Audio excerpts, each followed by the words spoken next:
बिस्मिल्लाहिर्रहमानिर्रहीम। Okay dear students, अस्सलाम वालेकुम। लास्ट टाइम हम ये डेटाबेस के मेजर ऑपरेशन जो हैं, बेसिक ऑपरेशन, वो देख रहे थे, जिसको मैंने कहा था कि ये आपका क्रूड ऑपरेशन के नाम से कहलाता है सारा प्रोसेस। और C for create, R for retrieve, U for update, D for delete. तो हमने डेटाबेस एक टेबल क्रिएट करके देख लिया था, हमने उसमें रिकॉर्ड इंसर्ट करके देख लिए थे। अब आज का हमारा काम है रिकॉर्ड अपडेट करना या डिलीट करना, कोई एक चीज़ हम देखेंगे।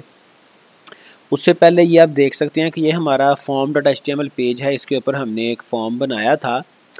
तो थोड़ा सा इसके लेआउट की हम बात कर लेते हैं। हमारे फॉर्म को डिज़ाइन इशू है, वैसे ये कोई इसका डाटा मैनिपुलेशन के साथ कोई ताल्लुक़ नहीं है। तो अगर आप अपने फॉर्म को थोड़ा सा रीज़नेबली इसका लेआउट बेटर करना चाहते हैं तो आप इसके साथ एक टेबल का टैग यूज़ कर सकते हैं, थोड़ा सा आपका वो भी रिवाइज़ हो जाएगा। आपको पता है टेबल टैग में हमारे पास दो मेजर टैग आते हैं। एक आता है T R for table row, और एक आता है T D for table data. तो मैंने ये फॉर्म से पहले टेबल टैग स्टार्ट कर लिया और ये टी आर टैग मैंने स्टार्ट किया एक कंट्रोल से पहले। फिर मुझे अब ये बी आर टैग की ज़रूरत नहीं है। एक जो मेरा कंट्रोल था, जो मैंने टेक्स्ट फील्ड लगाया था, उससे पहले मैंने टी आर टैग स्टार्ट किया और इस कंट्रोल के बाद मैंने टी आर टैग अपना क्लोज़ कर दिया। और जो फर्स्ट हमारा एक मैंने वो लेबल लिखा हुआ है यूज़र नेम के नाम से, उसको मैं एनक्लोज़ कर देता हूँ टी डी में। I have to use here T D for table data, T D tag table data tag, और इसको मैं मज़ीद टी डी में एनक्लोज़ कर देता हूँ। और जो दूसरा इसका टेबल डाटा है उसमें मैं एक्चुअल कंट्रोल लगा लेता हूँ। तो इससे क्या होगा, थोड़ा सा हमारा जो लेआउट है वो बेटर हो जाएगा। बिकॉज़ हमने अभी सिर्फ बात की थी कि डेटाबेस में हम रिकॉर्ड किस तरह से मैनेज कर सकते हैं, तो लेआउट की फ़िलहाल हम बात कर भी नहीं रहे, लेकिन थोड़ा सा मैं चाह रहा हूँ कि ज़रा ये बेटर हो जाए, इसकी लुक एंड फील बेटर हो जाए। क्योंकि अभी हमने जो एडिट अपडेट के लिए लिंक्स लगाने हैं साथ, उसके लिए थोड़ा सा इसको इम्प्रूव करना पड़ेगा। टी आर टैग मैंने ओपन कर लिया यहाँ पे, और ये कंट्रोल के बाद मैंने टी आर टैग बल्कि सबमिट बटन से पहले मुझे करना है T R tag close. T R tag close हो गया। अब मुझे चाहिए एक टी डी टैग, मैं यहाँ से कॉपी करता हूँ टी डी, और ये ओपनिंग चाहिए, और यहाँ पे आएगा क्लोजिंग टैग टी डी, और फिर यहाँ पे ओपनिंग टैग आएगा टेबल डाटा टैग। ये बी आर मुझे नहीं चाहिए अब, और यहाँ पे आ जाएगा क्लोजिंग टेबल डाटा।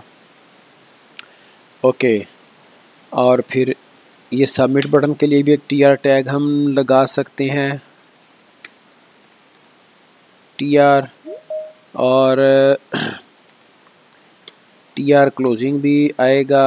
और इसमें हम जो टेबल डाटा टैग यूज़ करेंगे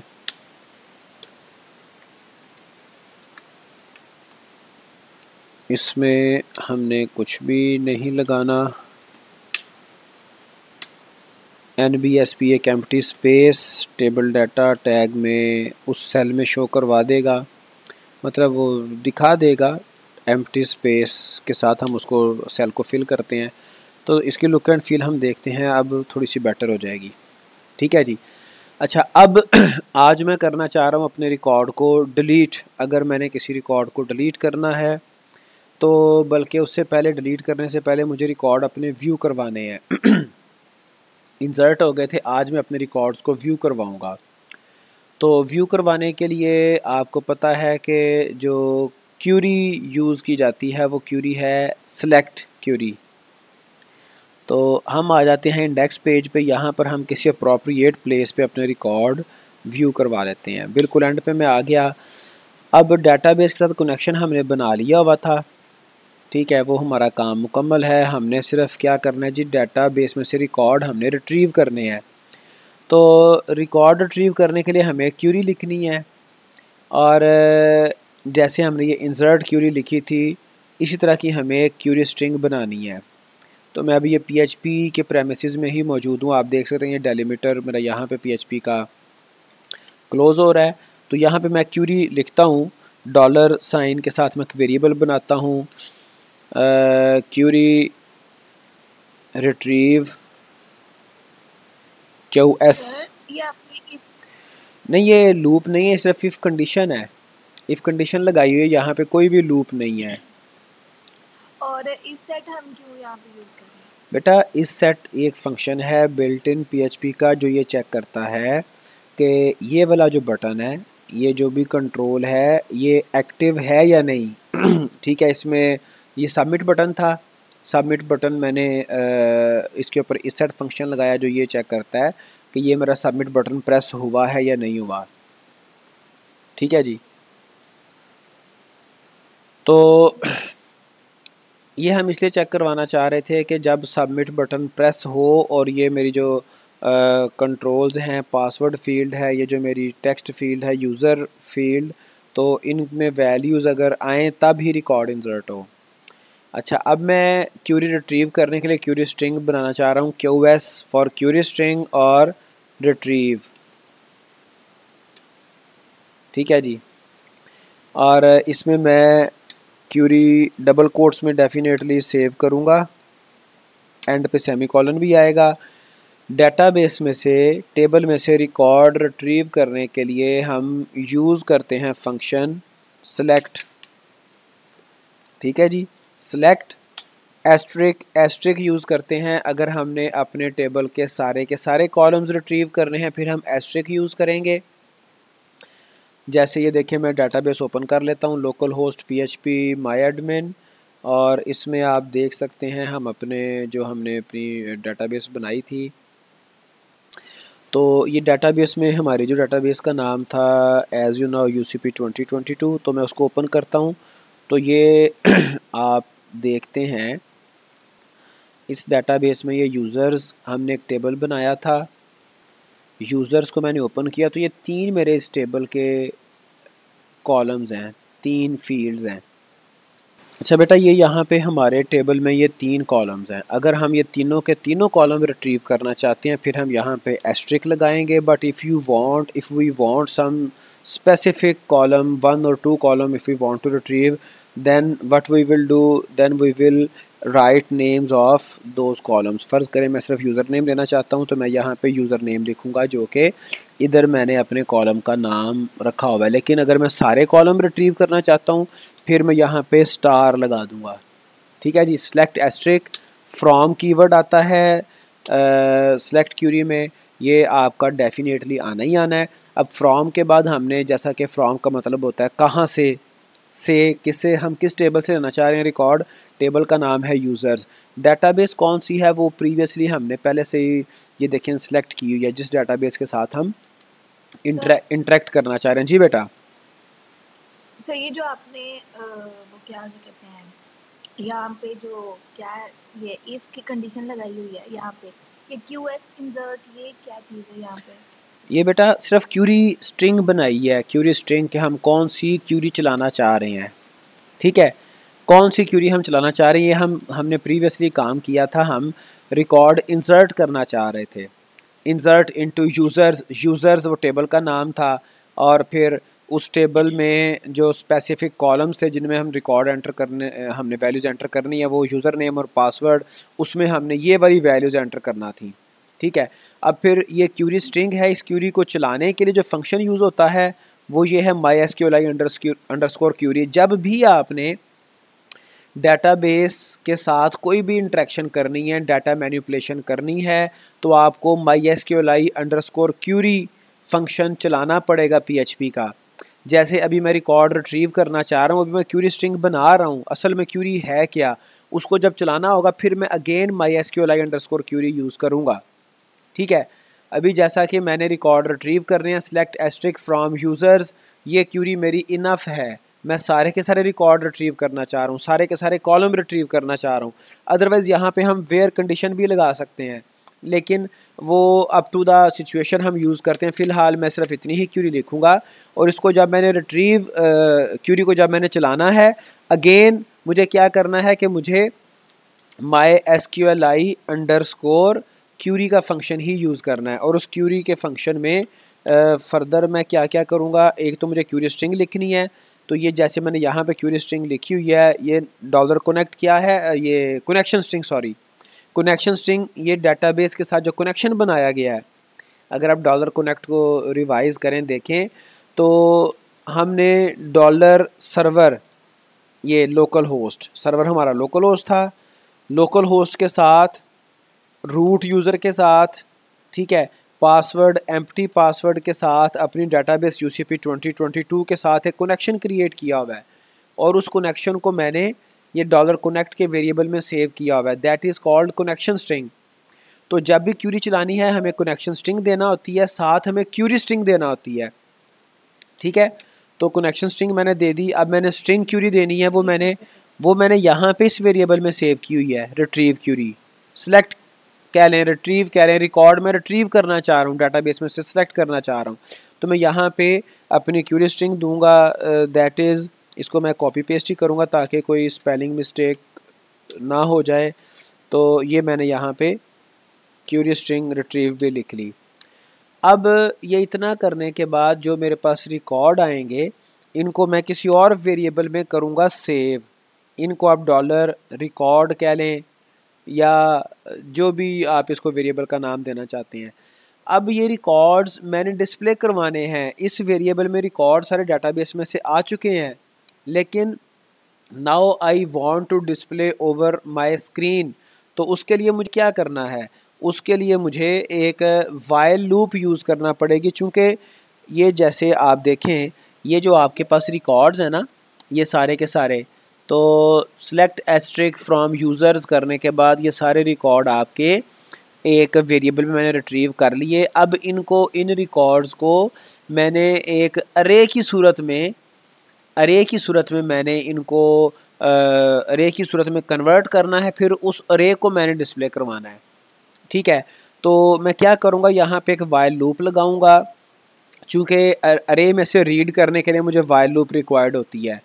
MySQLi अंडरस्कोर फेच अंडरस्कोर अरे एक फंक्शन PHP का बिल्ट इन है जो क्या करता है, जो आपके रिज़ल्ट्स पड़े होते हैं, जो आपने डाटाबेस से रिज़ल्ट्स रिट्रीव किए हैं, उनको एक अरे की सूरत में कन्वर्ट कर देता है। तो मैंने यहाँ पे डॉलर रिकॉर्ड, चूँकि रिकॉर्ड वो वेरिएबल था जिसमें सारा रिकॉर्ड पड़ा हुआ है मेरे यूज़र्स टेबल का, यहाँ पे मैंने वो वेरिएबल दिया और MySQLi अंडरस्कोर फेच अंडरस्कोर अरे फंक्शन ने इन रिकॉर्ड्स को अरे की सूरत में कन्वर्ट कर देना है, ठीक है।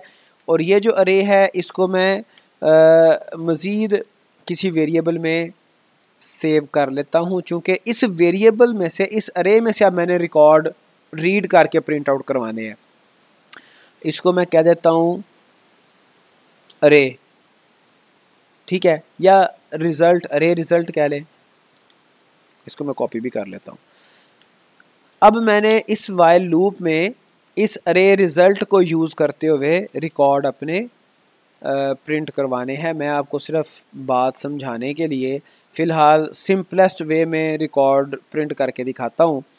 तो इको आपको पता है हम यूज़ करते हैं रिकॉर्ड, कोई भी चीज़ प्रिंट करने के लिए स्क्रीन के ऊपर, और मैं इस जो अरे है इसमें से मैं इंडेक्स 0 पे जो पड़ा हुआ है वो प्रिंट करवाता हूँ, ठीक है। और साथ ही मैं इसी को कॉपी कर लेता हूँ, इंडेक्स 1 पे जो पड़ा है वो भी प्रिंट करवाना चाह रहा हूँ, इंडेक्स 2 पे जो पड़ा है वो भी प्रिंट करवाना चाह रहा हूँ। आपको पता है अरे को हम इंडेक्स के ज़रिए से, इंडेक्सेस के ज़रिए से हम उसको जो है वो एक्सेस करते हैं। तो इतना काम करने के बाद जब मैंने अपनी इस फ़ाइल को सेव किया और वापस मैं, ये मेरी फ़ाइल है index.php, वापस मैं आता हूँ अपने ब्राउज़र पे, index.php फ़ाइल को मैं अगर रिफ़्रेश करता हूँ, ये हमारी index.php है। आपको मैंने बताया था कि by default index.php file open होती है, फ़ोल्डर का नाम जो मेरे प्रोजेक्ट का नाम था वो यहाँ पे लिखा हुआ है। इसको मैं रिफ़्रेश करूँगा तो यू कैन सी हेयर ये मेरे पास रिकॉर्ड आ गए, लेकिन ये कोई इतना अप्रोप्रिएट फॉर्मेट नहीं है। मैं इसको रीज़नेबल अगर फॉर्मेटिंग इसको देता हूँ, करता हूँ इसकी फॉर्मेटिंग, तो मैं क्या कर सकता हूँ बिल्कुल in simplest way what I should do कि मैं यहाँ पे स्टार्ट पे एक टैग लगा देता हूँ। मैंने आपको बताया था इको डबल कोट्स के दरमियान आप HTML टैग लगा सकते हैं। मैं यहाँ पे टैग लगाता हूँ BR tag for new line. तो अगर मैं ये चलाता हूँ अब अपना कोड, तो ये आप देखें ये मेरे पास रिकॉर्ड्स आ गए, ठीक है जी।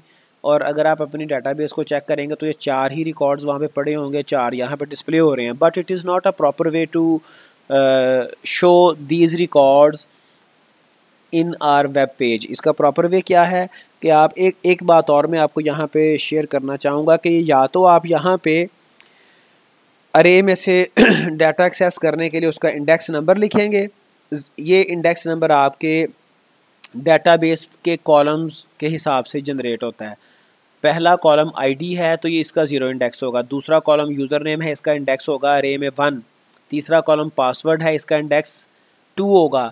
चूँकि आपको पता है जितनी अरे की लेंथ होती है उसमें -1 तक आपके जो है वो आखिरी इंडेक्स की जो वैल्यू होती है। तो ये पहली वैल्यू 0 इंडेक्स पे, दूसरी वैल्यू 1 इंडेक्स पे, तीसरी वैल्यू 2 इंडेक्स पे।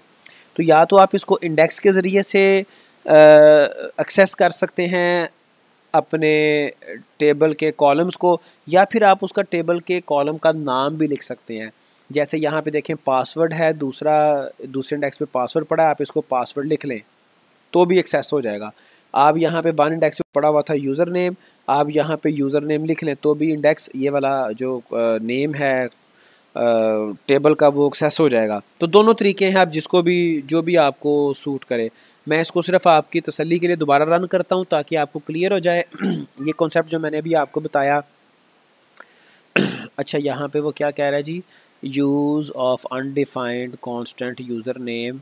ओके, यहाँ पे मिस्टेक हमसे ये हो गई कि इसको हमने सिंगल कोट्स, अगर तो इंडेक्स लिखेंगे तो ओपन लिखेंगे, अगर आपने कॉलम का नेम लिखना है तो आपको सिंगल कोट्स यूज़ करना पड़ेगा। तो ये आप ये भी देख लें कि छोटी छोटी चीज़ें हैं जिनसे हमारा कोड नोटिस या एरर्स हमें इशू करता है, which we have to avoid, जिनको हमें टेक केयर करना पड़ेगा। तो ये आप देख सकते हैं हमारे रिकॉर्ड फिर सेम एज़ नज़र आ रहे हैं हमें। ओके, अब इसकी फॉर्मेटिंग की तरफ आते हैं। अब यहाँ पे अपने रिकॉर्ड्स को, जैसा कि आपको पता है ये हमारा टेबल है, अगर हम इस यूज़र टेबल के रिकॉर्ड को यहाँ पे अपने वेब पेज पे शो करवाना चाहते हैं तो उसका बेस्ट वे यही है कि हम यहाँ पर टेबल ही यूज़ कर लें, ठीक है।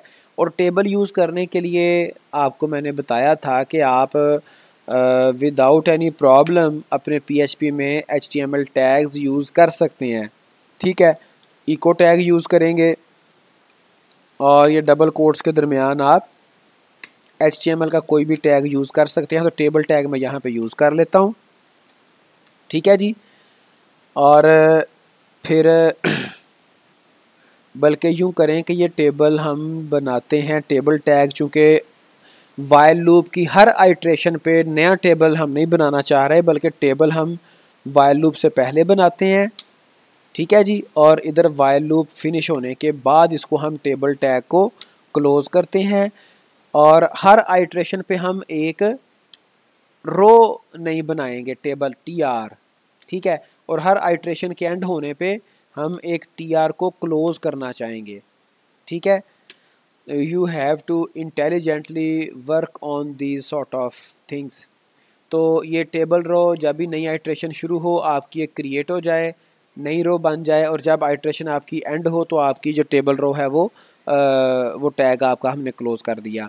उसके बाद फिर जो आपका हर एक कॉलम है वो आएगा किस में, वो आएगा टेबल डाटा में। सो दैट मैं यहाँ पे क्या करता हूँ जी, टेबल डाटा स्टार्ट करता हूँ TD, और इसको जब मैं क्लोज़ करना चाहूँगा तो मैं डेफिनेटली आई हैव टू, ये T रह गया सिर्फ TD, I have to close this tag table data tag, ठीक है।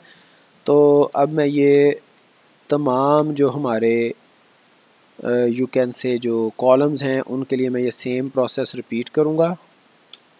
मैंने टेबल डाटा ओपन किया, क्लोज़ किया, और इधर भी फिर मैं ये टेबल डाटा ओपन कर रहा हूँ और इसको मैं ये क्लोज़ कर रहा हूँ, और एट द एंड आपका टेबल रो क्लोज़ हो जाएगा और वाइल लूप के बाद आपका टेबल ही क्लोज़ हो जाएगा। ये आपको शो करवा देगा। अभी मैंने इसका बॉर्डर वगैरह यूज़ नहीं किया तो आपको रिकॉर्ड्स तो बड़ी एक सिमेट्री में नज़र आएंगे, लेकिन ये आपको लगेगा नहीं कि ये टेबल है। उसके लिए आपको पता है कि टेबल टैग के अंदर आप एक प्रॉपर्टी यूज़ करते हैं, दैट प्रॉपर्टी तो टेबल टैग में जो प्रॉपर्टी यूज़ होती है दैट इज़ बॉर्डर, और बॉर्डर की आप कोई भी वैल्यू दे सकते हो। इसको अब हमें सिंगल कोट्स में क्लोज़ करना है, चूँकि आउटर साइड पे आपने इको में ये डबल कोट्स यूज़ कर लिए हुए हैं, राइट। तो अब हमने इस डबल कोट्स के अंदर सिंगल कोट्स यूज़ करने हैं। जब आप इसको रिफ़्रेश करोगे तो ये आपको आपके बॉर्डर्स नज़र आ जाएंगे। इसकी जो विड्थ है वो आप कम ज़्यादा कर सकते हो बॉर्डर की। तो अब इसी तरह से आपके टेबल में से जितने भी रिकॉर्ड होंगे वो आप उनको इजीली एक्सेस कर सकते हो। एक दफ़ा मैं आपको रिपीट कर देता हूँ सारा प्रोसेस, कोई इसमें ज़्यादा कोई कॉम्प्लेक्सिटी है ही नहीं। हमने क्या किया, एक क्यूरी स्ट्रिंग हमने लिख ली, ठीक है जी, सिलेक्ट एस्ट्रिक्स फ्रॉम यूज़र्स। इसको हमने डबल कोट्स में क्लोज़ किया। फिर हमने क्यूरी रन करने के लिए जो फंक्शन है MySQLi_query वो चलाया, उसमें कनेक्शन स्ट्रिंग दी, ठीक है, और उसमें क्यूरी स्ट्रिंग दी, और ये जो रिकॉर्ड्स आए इनको मैंने $record वेरिएबल में सेव कर लिया। फिर मैंने ये एक्चुअली एक वाइल लूप लगाई है जिसमें MySQLi_fetch_array, मैंने ये जो रिकॉर्ड्स थे इनको अरे की सूरत में मैं फेच करना चाह रहा हूँ, अरे में कन्वर्ट करना चाह रहा हूँ। फिर इस अरे को मैंने अरे रिज़ल्ट नामी वेरिएबल में सेव किया। अब इस अरे में ये definitely it is a 2 dimensional अरे, ठीक है, और इसके डिफरेंट जो इंडेक्स हैं वो कॉलम को रिप्रेजेंट कर रहे हैं। 0 इंडेक्स पे आईडी पड़ा हुआ है, 1 इंडेक्स पे यूज़र नेम पड़ा हुआ है, 2 इंडेक्स पे पासवर्ड पड़ा हुआ है। तो आप इंडेक्स भी लिख सकते हैं विदाउट सिंगल कोट्स, और आप कॉलम का नेम भी लिख सकते हैं enclosed with in single quotes. तो ये आप इसको किसी भी फॉर्मेट में अपने रिकॉर्ड्स को टेबुलर फॉर्म में या किसी भी फॉर्म में आप इनको शो करवा सकते हैं अपनी स्क्रीन पे। इसमें अगर आपका कोई क्वेश्चन है तो आप पूछ